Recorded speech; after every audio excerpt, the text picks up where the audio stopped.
ముఖ్యమంత్రి ప్రమాణ స్వీకారం చేస్తున్నారు, దానికి గెస్ట్ కింద పిలిచారు, దానికి వెళ్తున్నాను అని చెప్పి వెళ్తే తప్పు కాదు కదా.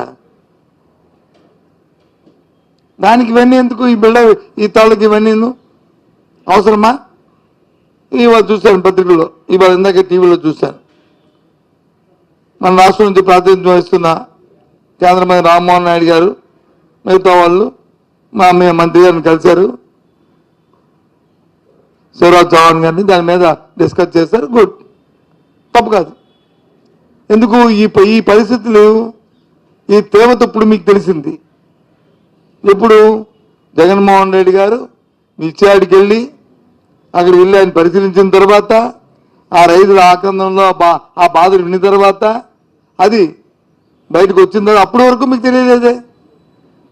ఏం చేసింది ప్రభుత్వం? మరి 2-3 నెలల ముందు ఈ కార్యక్రమం చేసుకుంటే ఇబ్బందులు లేవు కదా. ఎందుకు చేయలే? చేతులు కాలిన తర్వాత వచ్చి ఆకులు పట్టుకుంటే ఏ ఉపయోగం ఏముంది? ఇప్పటికే అల్లాడుతుంటే ఈరోజు మీకు వచ్చి ఆ మద్దతు ధర గురించి ఆలోచన వచ్చింది. ఏమనంటే ఒక 5 సంవత్సరాల కింద వచ్చి ఆ రోజు క్వింటాలు 7,000 రూపాయలకని ఆ ప్రభుత్వం ఇచ్చిందని, అప్పుడున్న కాలమాన పరిస్థితి ప్రకారము, అప్పుడున్న ఉత్పత్తి ధరల ప్రకారము ఆ రోజు మా ప్రభుత్వం ఆ రోజుకి దాని ధర ఇచ్చింది. ఎప్పటికప్పుడు మారుతుంటాయి. ఆ కార్యక్రమాన్ని చేసుకోవడం బాధ్యత ప్రభుత్వాలకు ఉంది కదా, మీకు లేదా?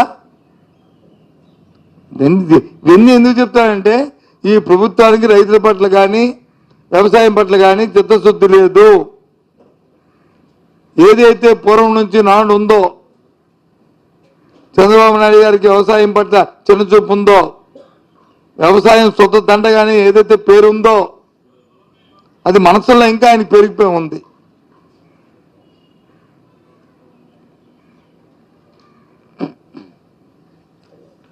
ఇది ఈనాడు పత్రిక.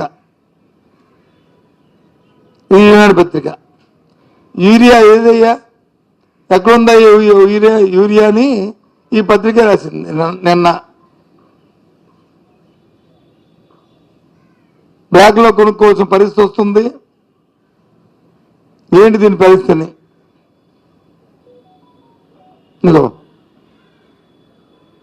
ఇదేం పని అన్నానికి వచ్చి సాక్షిపత్రిక కాదు కదా, రోజు ఇంకో పత్రిక కాదు కదా. ఇది ఒకటి, ఇలాంటి 10 ఉన్నాయి. అంటే వాళ్ళు కూడా తప్పని పరిస్థితుల్లో రాసే పరిస్థితుల్లో ప్రభుత్వ పరిపాలన ఉంది, విధానం. రాయకపోతే ప్రజలు కూడా చిత్కరించుకుంటారు, ఈ పత్రికని చూడరనే భ్రమణ కల్పించే పరిస్థితులు వచ్చి రాష్ట్రంలో కల్పిస్తున్నారు. అది నా తాలూకా అభిప్రాయం. అది అంటే వాళ్ళు రాశారని చెప్పి మీరు ఏదో ప్రజా సమస్యలు పోరాడతానని చెప్పట్లే. రాయకపోతే ప్రజలు రైతులు ఏమనుకుంటారు అనుకునే పరిస్థితి కూడా తీసుకొచ్చింది ప్రభుత్వం. పాపం ఇలాంటి పత్రికలు కూడా అనే పరిస్థితి జారిపడుతున్నాం.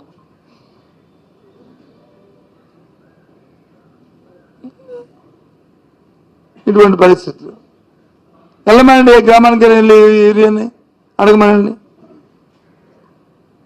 నిన్న ఇంకో మాట అన్నారు, మేము వచ్చి గవర్నర్ గారిని కలిసి మా రాష్ట్ర అధ్యక్షుడికి మా మాజీ ముఖ్యమంత్రి గారి రక్షణ మీద వచ్చి మేము ఆందోళన వ్యక్తం చేస్తే, ఇల్లీగల్ యాక్టివిటీస్కి వెళ్తే మేము రక్షణ ఇవ్వాలా అని. అంటే మిర్చిరైతులకు వెళ్ళడం అనేది ఒక ఇల్లీగల్ యాక్టివిటీ. ఏమైనా అంతేనా? చెప్పండి, రాష్ట్ర ప్రజలు చూడండి, వినండి. మిర్చి రైతులకు వెళ్ళడము, జగన్మోహన్ రెడ్డి వెళ్ళడం అనేది ఒక ఇల్లీగల్ యాక్టివిటీ అని సాక్షాత్తు ప్రస్తుత ముఖ్యమంత్రి గారు అనే మాట ఇదా. కానీ 15వ తారీఖున జరిగిన ఏదైతే విజయవాడలో జరిగిన అట్టాసంగా జరిగిన మ్యూజికల్ నైట్ ఉందో, అది వచ్చి 15వ తారీఖున జరిగిన మ్యూజికల్ నైట్ ఉందో, అది వచ్చి 15వ తారీఖున జరిగిన మ్యూజికల్ నైట్ ఉందో, అది వచ్చి 15వ తారీఖున జరిగిన మ్యూజికల్ నైట్ ఉందో, అది వచ్చి 15వ తారీఖున జరిగిన మ్యూజికల్ నైట్ ఉందో, అది వచ్చి